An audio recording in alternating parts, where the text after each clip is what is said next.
નમસ્તે મારા વાલા વિદ્યાર્થી મિત્રો. એક્ઝામ ગુરુના આ ડિજિટલ ક્લાસરૂમમાં હું તમારો અંગ્રેજીનો શિક્ષક અને મિત્ર આપ સૌનું હાર્દિક સ્વાગત કરું છું. આજે આપણે આપણા ભારત દેશની એક એવી અનોખી સફર પર નીકળવાના છીએ જ્યાં આપણે સમજીશું વિવિધતામાં એકતા એટલે કે યુનિટી ઇન ડાયવર્સિટીનો સાચો મતલબ.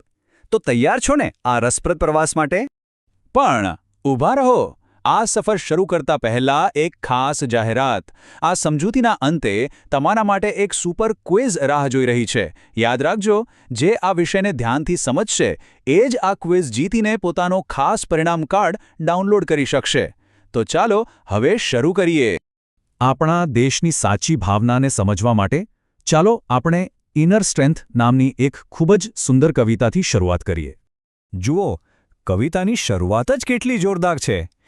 India is big and bright, full of colors, full of light. આનો મતલબ એ છે કે આપણો ભારત દેશ વિશાળ અને તેજસ્વી છે અને ચારે બાજુ રંગો અને પ્રકાશથી ભરેલો છે. અને આ સુંદરતા ફક્ત આપણા દેશમાં જ નહીં, આપણા લોકોના વ્યવહારમાં પણ દેખાય છે. કવિતા કહે છે, "We greet each one with a smile." એટલે કે આપણે દરેકને સ્મિત સાથે મળીએ છીએ અને હંમેશા એકબીજાની મદદ કરવા તૈયાર રહીએ છીએ. અને હા, ખાણીપીણીની વાત આવે ત્યારે તો ભારતનો કોઈ જવાબ જ નથી. કવિતા પણ કહે છે, "food is fine and healthy treat, chapati, rice and sweets to eat." અહીંની રોટલી, ભાત અને મીઠાઈઓ જેવી વાનગીઓ સ્વાદિષ્ટ તો છે જ, પણ સાથે સાથે પૌષ્ટિક પણ છે. કવિતામાં તો મજા આવી. હવે ચાલો એક મજેદાર વાર્તા તરફ આગળ વધીએ. એન એન્ટિક ટાઈમ મશીન નામની આ વાર્તામાં આપણે કિરણ અને તેના દાદા સાથે એક અદ્ભુત ટાઈમ મશીનમાં બેસીને આખા ભારતની સફર કરીશું. તો કિરણ અને એના દાદાનું ટાઈમ મશીન સૌથી પહેલાં ક્યાં ઉતર્યું ખબર છે? રાજસ્થાનમાં. ત્યાં તેઓ એક પપેટિયર એટલે કે કઠપુતળીના કલાકારને મળે છે અને કઠપુતળીની આ મનમોહક કળાનો અનુભવ કરે છે. રાજસ્થાનથી એમનો ટાઈમ મશીન સીધું ઉડ્યું પૂર્વ ભારત તરફ. ઓડિશા પહોંચીને તેઓ ટ્રાઇબલ પેઇન્ટિંગ એટલે કે આદિવાસી ચિત્રકલા જોઈને ખૂબ પ્રભાવિત થાય છે અને ત્યાંથી સીધા પહોંચે છે આસામ, જ્યાં બિહુ તહેવારનો ઉમંગ અને ઉત્સાહ છવાયેલો છે. પણ સફર હજી પૂરી નથી થઈ. ત્યાંથી તેઓ પહોંચે છે ઉત્તરમાં, પંજાબના લીલાછમ ખેતરોમાં, જ્યાં ખેડૂતો સાથે બૈસાખી ઉજવે છે. અને પછી સીધા દક્ષિણમાં કેરળ પહોંચે છે, જ્યાં કથકાલી નૃત્યની અદ્ભુત મુદ્રાઓ જોઈને તો બસ મંત્રમુગ્ધ જ થઈ જાય છે. અને આ રોમાંચક સફરનું છેલ્લું અને અંતિમ સ્થાન છે આપણું પોતાનું ગુજરાત. કચ્છના રણમાં તેઓ એક વીવર એટલે કે વણકરને મળે છે અને આપણી પરંપરાગત વણાટકામની કળાને ખૂબ નજીકથી જુએ છે. આખી વાર્તાનો સાર બસ એ જ છે કે આટલી બધી વિવિધતા હોવા છતાં આપણે બધા ભારતીયો એક છીએ. આ આખી સફરમાં આપણને કેટલાક નવા અને રસપ્રદ શબ્દો જાણવા મળ્યા, ખરું ને? તો ચાલો એ શબ્દોને જરા વધુ સારી રીતે સમજી લઈએ. પહેલો શબ્દ છે ટ્રેઝર. ટ્રેઝર એટલે ખજાનો. સાચું કહું તો ભારતની આ સાંસ્કૃતિક વિવિધતા કોઈ અમૂલ્ય ખજાનાથી ઓછી નથી.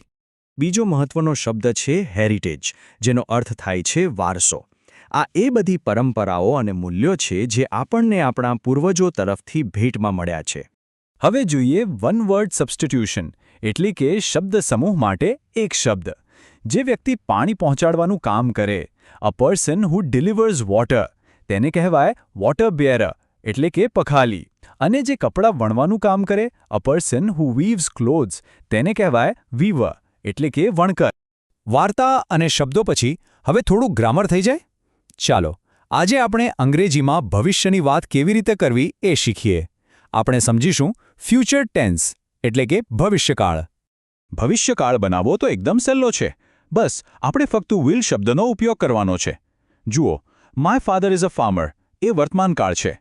પણ જો મારે ભવિષ્યની વાત કરવી હોય તો હું કહીશ આઈ વિલ બીકમ અ ટીચર. જોયું કેટલું સરળ છે? હા, પણ એક વાત ખાસ યાદ રાખવાની છે કે વિલ પછી હંમેશા ક્રિયાપદનું મૂળ રૂપ જ આવે છે. જેમ કે I will become a teacher અથવા my mother will make rangoli tomorrow. અહીં બીકમ અને મેક ક્રિયાપદના મૂળ રૂપ છે, એ ભૂલતા નહીં. તો કેવી લાગી ભારતની આ સાંસ્કૃતિક સફર?